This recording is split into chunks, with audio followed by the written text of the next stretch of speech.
ইব্রাহিম আলাইহিস সালাম আল্লাহর সন্তুষ্টির জন্য ইসমাঈল আলাইহিস সালামকে কোরবানি করছে একমাত্র আল্লাহর সন্তুষ্টির জন্য। এজন্য মানুষ কোরবানি হয় নাই, হয়েছে দুম্বা।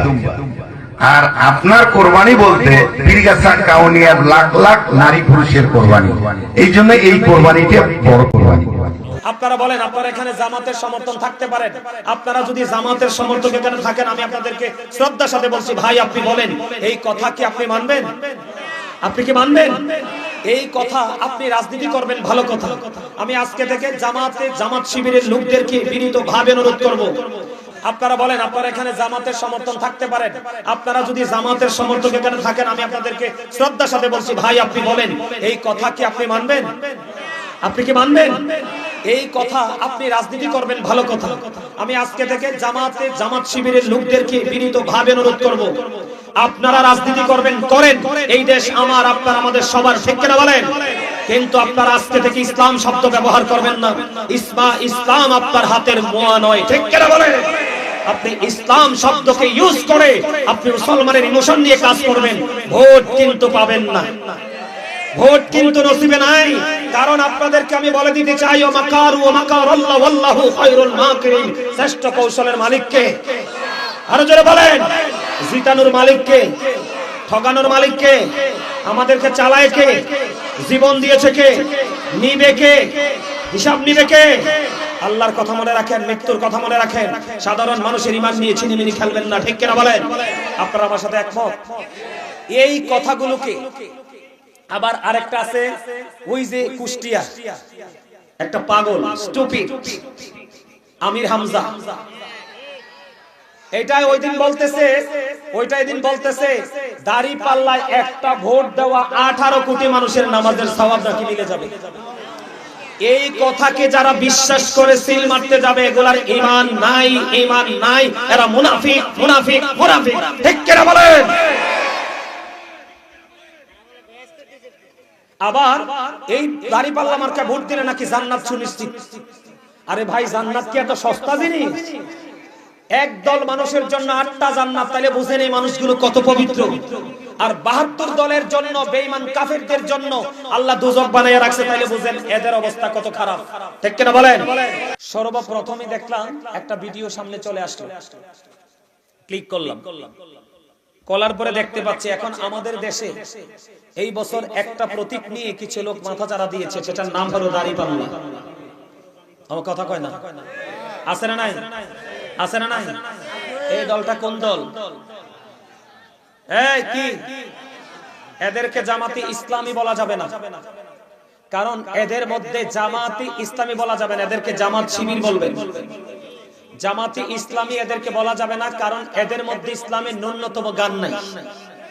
আমাদেরকে থাকার আমি বলি, আপনারা এটি আমার কথা না, আমি আপনাদের ঈমান বাঁচানোর জন্য বলছি। এখানে দল, আমি রাজনীতি করি না, আমার জীবনে কোনো রাজনীতি দলের সাথে আমার সম্পৃক্ততা নাই।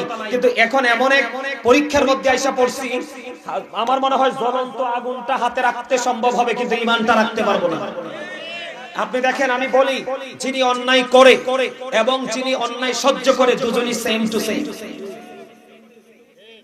আমার কথা কি আপনারা একমত? আমাকে নিয়ে কমেন্টস করবেন, আপনি ভালো করতে পারবেন, খারাপও বলতে পারবেন, আমাকে গালি দিবেন, আমি মেনে নিব, কোনো সমস্যা নাই। তবে আপনাদের কাছে হাত জোর করে অনুরোধ, আপনারা শুধু কথাগুলো একটু খেয়াল করেন। মুসলমানের রোজা আর হিন্দুদের পূজা কি এক হতে পারে? একজন ব্যারিস্টার শিশির মনির, সে রোজা আর পূজাকে এক করেছে, নাউজুবিল্লাহ বলেন। আজান আর হিন্দুদের অনুধ্বনিকে এক করেছে, নাউজুবিল্লাহ বলেন। সে মুসলমান এবং বিধর্মীকে মুদ্রার এপিটুপিট বলেছে, যেরকম নাউজুবিল্লাহ। তাদের হাই কমান্ড থেকে কোনো প্রতিবাদ নাই।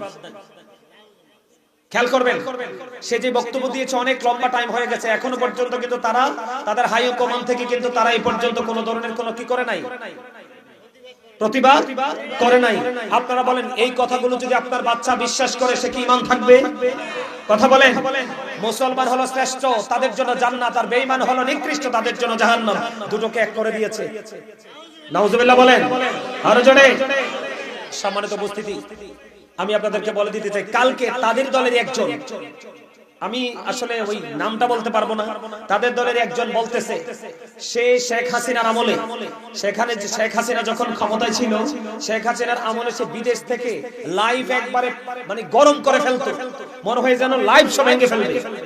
ফয়জুল করিম না কি জানি এখন মনে হয়েছে লোকটা, সে কালকে বলতেছে একটা মানুষের জীবনে কোনো ইবাদত করে নাই।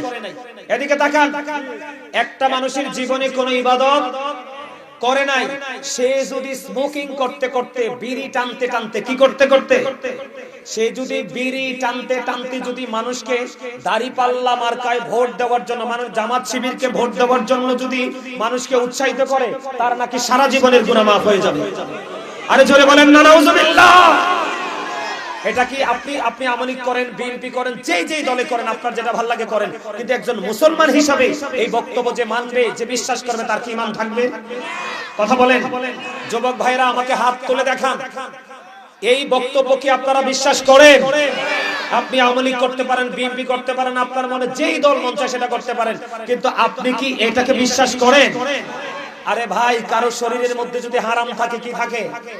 হারাম থাকে। এই শরীর দিয়ে সারা জীবন সেজদা করলে আল্লাহ সেজদা কবুল করবে না। সেই লোক নাকি সারা জীবন অপরাধ করছে, বিড়ি টানতে টানতে যায় দাড়িপাল্লাকে ভোট দিতে বলছে, এই কথা বলার কারণে তার গুনাহ মাফ। নাউজুবিল্লাহ বলেন। আমার কথাগুলো মিলাই অনলাইন থেকে নেবেন, কারণ আমার আজকে মিশন হলো কি, আমি এই কথাগুলো বলার কারণ কি জানেন? আল্লাহ বলেছেন কু আনফুসাকুম ওয়া আহলিকুম নার, আল্লাহ বলেছেন save yourself and your families from the fire. আল্লাহ বলেছেন তুমি জাহান্নাম থেকে বাঁচো, তোমার আহলকেও বাঁচাও, আমিও বাঁচবো, আপনাদেরকেও বাঁচাবো। এই জন্য এই কথাগুলো বলা, ঠিক কিনা বলেন? আরো জোরে বলেন, আমার কথা কি ঠিক আছে? আমার কথাগুলোর পক্ষে আছেন তো আপনারা? এই কথাগুলো আমি কাউকে খুশি বা কাউকে রাগ করার জন্য বলছি না, বাস্তব কথা। এরপরে দেখেন, আজকে দুপুর বেলা, এদিকে তাকান, আজকে দুপুর বেলা আমি শুয়ে আছি, জোহরের নামাজ পড়ে শুইছি, শোয়ার পরে দেখি এটার জবাব দিতেছে এনায়েতুল্লাহ, ডক্টর এনায়েতুল্লাহ আব্বাসী সাহেব। হঠাৎ করে ভিডিওটা আমার সামনে আসলো, ক্লিক করলাম। বিশ্বাস করেন, এদের জায়গা মাটির কোথায় হবে আমি জানি না। এক লোক বলতেছে, সেও কিন্তু জামাত শিবিরের, সে বলতেছে যে এদিকে তাকান, ইব্রাহিম খলিলুল্লাহ ইসমাইল জবিউল্লাহকে কুরবানি করেছে। কি করেছে? ইব্রাহিম খলিলুল্লাহ ইসমাইল জবিউল্লাহকে কুরবানি করেছে। এই কুরবানির চাইতেও নাকি বড় কুরবানি হলো জামাতকে ভোট দেওয়া, দাড়িপাল্লায় ভোট দেওয়া। আপনারা বলেন, আপনারা এখানে জামাতের সমর্থন থাকতে পারেন, আপনারা যদি জামাতের সমর্থক এখানে থাকেন, আমি আপনাদেরকে শ্রদ্ধার সাথে বলছি, ভাই আপনি বলেন এই কথা কি আপনি মানবেন? আপনি কি মানবেন এই কথা? আপনি রাজনীতি করবেন, ভালো কথা। আমি আজকে থেকে জামাত শিবিরের লোকদেরকে বিনীত ভাবে অনুরোধ করব, আপনারা রাজনীতি করবেন, করেন, এই দেশ আমার, আপনার, আমাদের সবার, ঠিক কিনা বলেন? কিন্তু আপনারা আজকে থেকে ইসলাম শব্দ ব্যবহার করবেন না। ইসলাম আপনার হাতের মোয়া নয়, ঠিক কিনা বলেন? আপনি ইসলাম শব্দকে ইউজ করে আপনি মুসলমানের ইমোশন নিয়ে কাজ করবেন, ভোট কিন্তু পাবেন না, ভোট কিন্তু নসিবে নাই। কারণ আপনাদেরকে আমি বলে দিতে চাই, ও মাকারু ওয়া মাকারাল্লাহু ওয়াল্লাহু খায়রুল মাকিরিন, শ্রেষ্ঠ কৌশলের মালিক কে? আরো জোরে বলেন। জিতানোর মালিক কে? ঠকানোর মালিক কে? আমাদেরকে চালায় কে? জীবন দিয়েছে কে? নিবে কে? হিসাব নিবে কে? আল্লাহর কথা মনে রাখেন, মৃত্যুর কথা মনে রাখেন, সাধারণ মানুষের ঈমান নিয়ে ছিনিমিনি খেলবেন না, ঠিক কিনা বলেন? আপনারা আমার সাথে একমত? এই কথাগুলোকে আবার আরেকটা আছে, ওই যে কুষ্টিয়া একটা পাগল স্টুপিড আমির হামজা, এটাই ওই দিন বলতেছে দাড়িপাল্লায় একটা ভোট দেওয়া 18 কোটি মানুষের নামাজের সওয়াব নাকি মিলে যাবে। এই কথাকে যারা বিশ্বাস করে সিল মারতে যাবে, এগুলার ঈমান নাই, এরা মুনাফিক, ঠিক কিনা বলেন? আবার এই দাড়িপাল্লা মার্কা ভোট দিলে নাকি জান্নাত সুনিশ্চিত। আরে ভাই, জান্নাত কি এত সস্তা জিনিস? একদল মানুষের জন্য 8টা জান্নাত, তাহলে বুঝেন এই মানুষগুলো কত পবিত্র। আর 72 দলের জন্য, বেঈমান কাফেরদের জন্য আল্লাহ দোজখ বানায়া রাখছে, তাহলে বুঝেন এদের অবস্থা কত খারাপ, ঠিক কিনা বলেন? আপনারা কি আমার কথায় একমত? আমার কথা একমত? আমি অনুরোধ করছি, আবার অনুরোধ করছি, জামাতের যারা হাই কমান্ড আছে, যারা শীর্ষস্থানীয় জায়গায় আছে, তারা কিন্তু এই জায়গাগুলো থেকে কোনো প্রতিবাদ করে নাই। তার মানে তারা টিমটা এই বক্তব্যের সমর্থন করছে। আওয়াজ তুলে কোন নাউজুবিল্লাহ। সবচেয়ে বড় ভয়ঙ্কর কথা না বললেই নয়, সবাই শেখ হাসিনাকে ফেসিস্ট ফেসিস্ট ফেসিস্ট বলতেছে না? আরো জোরে বলেন। শেখ হাসিনা তো ফেসিস্ট ছিল। শেখ হাসিনার লোকেরা কি বাংলাদেশের কোন একটা মাজার ভাঙছে? কোন একটা লাশকে কবর থেকে তুললে আগুন দিয়ে পোড়াইছে? আর দিকে আমার দিকে তাকান, আরেকটা ভিডিওর খবর শোনেন। গতকালকে আমাদের বাংলাদেশে একজন বক্তা খুব গলা ফাটাইছে। ওনার কয়দিন আগে নারী কেলেঙ্কারিতে জেলে গেছে। জেল থেকে বের হওয়ার পরে ফুলের মালা দিয়ে একবারে থুবাইয়ে ফেলছে। কথা বলেন, এদিকে তাকান। ওই লোক, আপনারা আমার কথা বিশ্বাস করার দরকার না, অনলাইনে ঢুকবেন, আমি এভিডেন্স দিয়ে কথা বলছি। সে বলছে বাংলাদেশে যত ওসা ওসা মাজার আছে সবগুলো ভেঙে দাও, যত আল্লাহর ওলির খানকা আছে সবগুলোকে গুড়িয়ে দাও। গতকালকে এক ভদ্রলোক তাকে প্রশ্ন করছে, কি করছে, যে আপনি যে আসন থেকে নির্বাচন করছেন, খেয়াল করেন, এই খেয়াল করেন, এটা ইমানি ওয়াজ, ইমানি জজবা। ওই ব্যক্তিকে গতকালকে প্রশ্ন করেছে, আপনি যে আসন থেকে নির্বাচন করছেন ওই আসনে তো আল্লাহর ওলিরা আছে। কারা আছে? আল্লাহর ওলিরা আছে। আল্লাহর ওলিরা আছে। এখন আপনি যদি এই আসনে এমপি হন, তাহলে আপনার এখানে যে আল্লাহর ওলিরা আছে, মাজার আছে, খানকা আছে, এগুলোর কি হবে? এবার শোটটা নরম করছে, খেয়াল করেন কি করছে, শোটটা নরম করছে। নরম করে বলে, আমি যদি এমপি হতে পারি তাহলে কি হবে, যে যেটা পছন্দ করে সে সেটার উপর চর্চা করবে। নাউজুবিল্লাহ বলেন না? এটা কি টাটকা মুনাফিক না? আমার কথা কর না কেন? গত 2 মাস আগে বলছে সব জ্বালিয়ে দাও, গুড়িয়ে দাও, ভেঙে দাও, আল্লাহর ওলিদের খানকা সব কিছু খারিয়ে দাও। এই মিয়া সলিমউদ্দিন, তুমি যে আজকে বাংলাদেশের জন্মের পরে আজকে যে মসজিদে দাঁড়ায়া দাঁড়ায়া ওচা ওচা কথা বলো আল্লাহর ওলিদের মাজার ভাঙার জন্য, আল্লাহর ওলিদের খানকা ভাঙার জন্য, আল্লাহর ওলিরা মসজিদ বানায়া গেছে বলে আজকে দাঁড়ায়া কথা বলতে পারো, ঠিক কি না বলেন? এই দেশে কি নবী আসছে না আল্লাহর ওলিরা ইসলাম আনছে? আমি মানছি ভণ্ড আছে, আপনি একজন ভণ্ডের জন্য সবাইকে কলঙ্কিত করতে পারেন না? পারেন? বাপের ছেলে একটা বেয়াদব বলে কি আরেকটারে বেয়াদব বলতে পারবেন? একটা চোর হলে কি আরেকটারে চোর বলতে পারবেন? আমার কথা আপনারা একমত কিনা? আরো জোরে বলেন, আরো জোরে। তোরা মোবাইল নিয়ে বসে রেছো, কি তেরি ঘুরাস না কেন? হ্যাঁ, তোরা কি লেগে বসে রেছো? হেরা তো মনে করবো না খালি মাঠে লাফাই। আমার কথা বুঝতে পারছেন?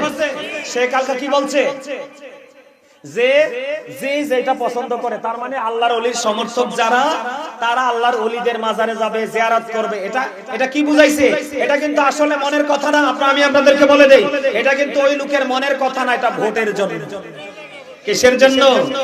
আরো জোরে। যারা সকালে একটা কোন, বিকাল একটা কোন, যারা 2 মাস আগে একটা কোন, যারা 2 মাস পরে একটা কোন, তাদেরকে বলে দিতে যাই যাদের কথা ঠিক নাই, তারা মুনাফিক। ওমা কথা কয় না কেন? এই মিয়া, বাংলাদেশে আর একটা বড় বাটপার আছে, চরমানাই। কথা কন না কেন? আরো জোরে। এই বাটপার সারা জীবন দাড়িপাল্লা মার্কার বিরোধিতা করছে। কইছে এটা বিষ, যেখানে লাগবে এখানে ধ্বংস হইবে। তুমি মেজ লাগছো কেন? তার মানে তোমারও ধ্বংস অনিবার্য। কথা কন না কেন? আল্লাহর ওলিদের আমি আপনাদেরকে বলে দিতে চাই, আপনি যেই দল করেন, আবারও বলছি, আপনার মনে যেই দল করতে মন চায় ওই দল করেন, কিন্তু ইসলাম নিয়ে চিনিমিনি খেলার অধিকার আপনার নাই। যদি ইসলামী ধর্মীয় অনুভূতিতে আঘাত দিয়ে আপনারা রাজনীতি করতে চান, তাহলে এই দেশের জনগণ আপনাকে ছাড় দিবে না, ঠিক কিনা বলেন? সবাই হাত উঠাইয়া বলেন, আরো জোরে সবাই হাত তুলে দেখান, আমরা কি একমত? আরো জোরে বলেন। হাত নামান। মাজার ভাঙ্গার ইখতিয়ার আছে। আরো জোরে বলেন, মাজার ভাঙ্গার ইখতিয়ার আছে। এদিকে তাকান। এই হাদিস শরীফের মধ্যে এসেছে, আমি গাজী সুলাইমান বানায়ে কথা বলার লোক না। আল্লাহ রাসূল বলেছে মুসলমানের সম্মান কত, ইজ্জত কত। দেখেন, আমার রাসূল বলেছে একজন মানুষ তার গায়ে মেজের কাঠি দিয়ে আগুন লাগাই দিল। আগুন লাগানোর পরে তার জামাটা পুড়ে গেল। কি হয়ে গেল? জামাটা পুড়ে গেল। জামাটা পুড়ে যখন ছাই হয়ে গেল, তার দেহটাও পুড়ে গেল। রাসূল বলেছেন তোমার গায়ের জামা, তোমার দেহ পুড়ে যাওয়া তোমার জন্য অনেক উত্তম একটা ইমানদারের কবরের উপরে বসার চাইতে। মুসলমান এত দামি, মুসলমান এত সম্মানের, মুসলমান এত ইজ্জতের, মুসলমানের কবরকে অপমান করা যায় না। মুসলমানের কবর দেখতে আপনি সালাম দিবেন, ঠিক কিনা বলেন? আর তারা কবর থেকে সালামের জবাব দেয়। আর আপনি এতদিন বলেছেন মুসলমানের কবর কি করো, সব ভেঙে গুড়িয়ে দাও। আজকে ভোট আসছে, ভোটের মাঠে বলতেছেন যে যেটা পছন্দ করে সেটাই করবে। তো মুনাফিক না? আরো জোরে কোন কথা বলেন না কেন? রাসূল বলেছেন believers love the prophet, hypocrites don't love the prophet। মুনাফিকরা নবীকে ভালোবাসবে না, ঈমানদাররাই রাসূলকে ভালোবাসবে। আল্লাহ কোরআনে বলেছে, মনে রাখেন, ইন্নাল মুনাফিকিনা ফি দারকিল আসফালি মিনান নার। আল্লাহ বলেছেন the hypocrites will be in the lowest place of hell। মুনাফিকরা থাকবে জাহান্নামের একেবারে সর্বনিকৃষ্ট জায়গায়। জোরে কোন নাউজুবিল্লাহ। এই এদিকে তাকান, কয়দিন আগে কুয়াকাটার এক বাটপার, মেজবানা কি জানি নাম, ওই বাটপার বলতেছে, এই এদিকে তাকান, আমি আপনাদেরকে ঈমান বাঁচানোর জন্য কথা বলছি। ওই মেজবার সাথে আমার জীবনে কোনোদিন দেখা হয় না, দেখা হবেও না। জায়গা জমিন নিয়ে তার সাথে আমার দ্বন্দ্ব নেই, তার সাথে দ্বন্দ্ব হলো আমার ঈমানি দ্বন্দ্ব, ঠিক কিনা বলেন? আপনারা বলেন আমার রাসূল আর ইয়াজিদ কি এক? আমার রাসূল আর আবু জাহেল কি এক? ওই বাটপার বলতেছে আমার রাসূলের চেহারা যেমন আবু জাহেলের চেহারা নাকি তেমন। আমার রাসূলও মানুষ, আবু জাহেলও নাকি মানুষ। আমরা এদিকে তাকান, আপনারা আমি আমার মুখের কথা বিশ্বাস করার দরকার নাই। অনলাইন থেকে ভিডিওগুলো কালেক্ট করবেন, দেখবেন এই ভিডিওগুলো অলরেডি চলতেছে, অলরেডি অনলাইনে চলতেছে। আমি এটি অনলাইন থেকে কালেক্ট করেছি। নাউজুবিল্লাহ বলেন আর জোরে। রাসূল আজ থেকে ১৫০০ বছর আগে বলেছেন, ক্বাল আইয়ুকুম মিসলি, তোমরা কে আছো আমার মতো? কেউ বলতে পারে নাই যে আমি আছি রাসূলের মতো। সে কেমন করে আমার রাসূলকে আবু জাহেলের সাথে তুলনা করে? আওয়াজ তুলে চিল্লায়ে বলেন নাউজুবিল্লাহ। আপনারা কি আমার সাথে একমত? আরো যারা বলেন একমত। নবী কি শুধু আমার না আপনারও? নবী কবরে যাওয়ার পরে শুধু আমার কবরে আসবে না, আপনার কবরে আসবো। আপনাদেরকে বলে দিতে চাই, সবচেয়ে বড় দুঃখজনক, এদিকে তাকান, সবচেয়ে বড় দুঃখজনক, সবচেয়ে বড় লজ্জাজনক, সবচেয়ে বড় বিপজ্জনক কথা হলো, আমরা মাজারে যে জিয়ারত করলে তারা বেদাতি বলে ঘন্টা বাজায়। নবীজির আগমনে খুশি হওয়ার দলিল কোরআনে আছে, নবীজির মিলাদে খুশি হওয়ার দলিল কোরআনে আছে। এটা থাকার পরে নবীজির মিলাদুন নবীতে আমরা আনন্দ উৎসব করলে তারা আমাদেরকে বেদাত বলে। এখন ওই মোল্লারা কোথায়? বিক্রি হয়ে গেছে। কথা কন না কেন? এই মোল্লাদের প্রতিবাদের ভাষা কোথায় গেল? এইটা হলো সবচেয়ে বড় গজব, সবচেয়ে বড় লজ্জা জাতির জন্য। যেটা কোরআন হাদিসে আছে তুমি করো না, এজন্য তুমি এটার প্রতিবাদ করো। আজকে যে একটার পর একটা ইসলাম ঈমানে আঘাত করার মতো বক্তব্য দিচ্ছে, ওই মোল্লারার কিন্তু কোনো প্রতিবাদ। তাহলে এতে বোঝা যায় কি তারা বিক্রি হয়ে গেছে, তারা অন্যের কাছে পণ্য হিসাবে বিবেচিত হয়ে গেছে, ঠিক কিনা বলেন? এই জন্য আমার দিকে তাকান, আমার রাসূল বলে গেছে কিয়ামতের পূর্বক্ষণে, কিয়ামতের আলামতের মধ্যে ভয়ঙ্কর আলামত হলো মোল্লারা। তারা ধর্মীয় শিক্ষা তাদের মধ্যে থাকবে না, তারা দুনিয়ার লোভে পড়ে, তারা মানুষের কাছে মন গড়া কথা বলে বলে তারা কি করবে? মানুষকে বিভক্ত করে দিবে। আজকে আমরা এটাই দেখতে পাচ্ছি, ঠিক কিনা বলেন? সম্মানিত উপস্থিতি, আমরা ঈমানকে মজবুত করে, আমলকে শক্ত হাতে ধরে, এই সমস্ত আলেমদের বক্তব্যকে বয়কট করে আমরা যেন পথ চলতে পারি। আল্লাহ যেন সে তৌফিক দান করে। সকলে বলুন আমিন। এই বলে আমি আমার সংক্ষিপ্ত আলোচনা শেষ করেছি। ওয়া আখিরু দাওয়ানা আলহামদুলিল্লাহি রাব্বিল আলামিন।